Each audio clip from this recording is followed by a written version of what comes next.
If we see in the past, if you were waiting for an elevator and the elevator opened and it was very crowded, the first thing you would do is say, everybody move in.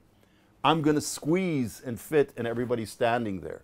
Today, if you're waiting for an elevator and the doors open and there's one person standing in the middle with a mask, you typically say, please go ahead, I'll take the next one.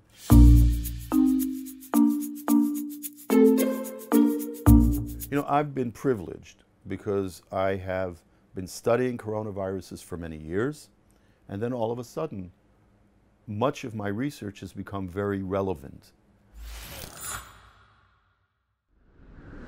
Initially, I was working on HIV. The receptor for HIV is CD4, and I was giving a lecture at Harvard in the United States, explaining methodologies that we developed in order to understand the interactions between viruses and their targets.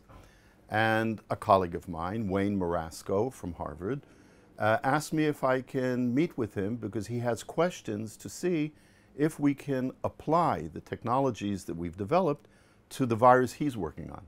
And it turns out that he was working on SARS coronavirus. This was in 2004.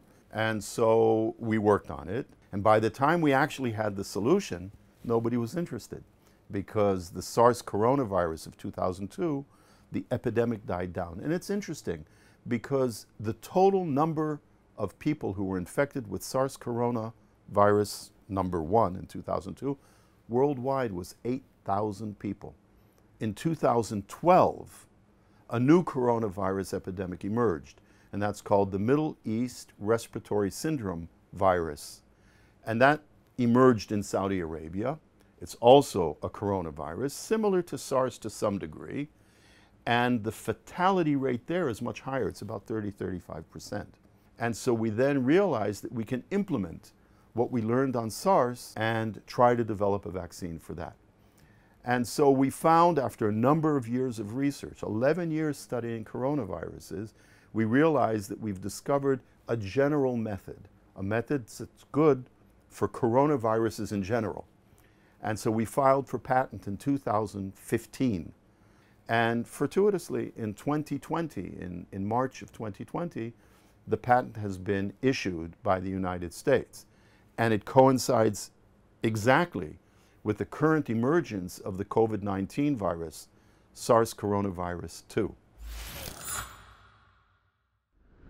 I think we are unique and different from everybody else because instead of using the entire spike protein, we're using just an isolated, reconstituted, functional binding site, that surface of the virus which actually interacts with the receptor.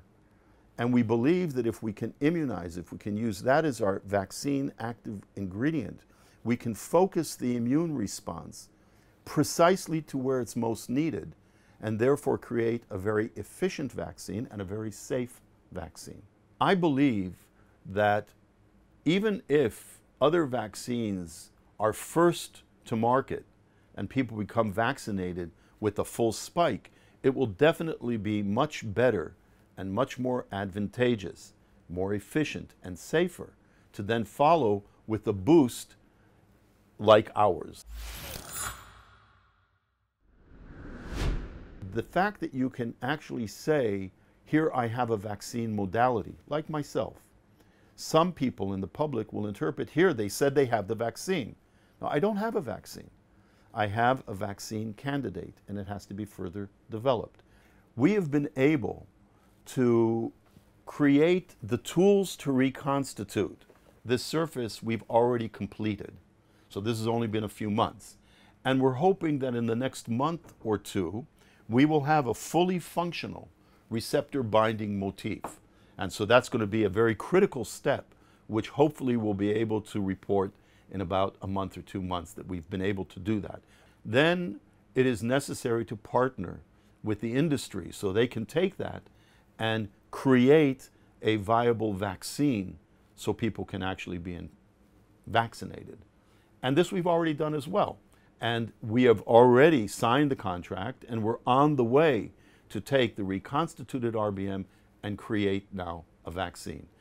How long is that going to take? Well, Obviously, we have to do some preclinical trials with animals and show that vaccination with our modality elicits in mounts protective immunity, and then subsequently do phase 1, phase 2, phase 3 clinical trials.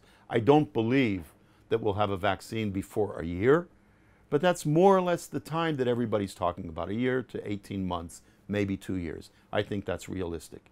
If you look on the grand scheme of things, how long does it normally take to develop a vaccine? Well, in my case, it took 3 or 4 years for each one of the other viruses, and here we're talking in less than 6 months. So that's been very accelerated. And typically, to develop a vaccine, it could take 4 to 7, 8 years. Hopefully, we'll have a coronavirus vaccine in the course of less than 2 years. I think that there are some steps that could be done. For example, and maybe this is unethical, but I think these are special times and we have to be open-minded and at least consider what I refer to as an active challenge phase 3 trial. We know, for example, that the vast majority of young, healthy individuals that get infected with COVID-19, they don't develop a very serious disease. In fact, 30% are almost asymptomatic. And most of the population, the younger population, recover within a reasonable amount of time.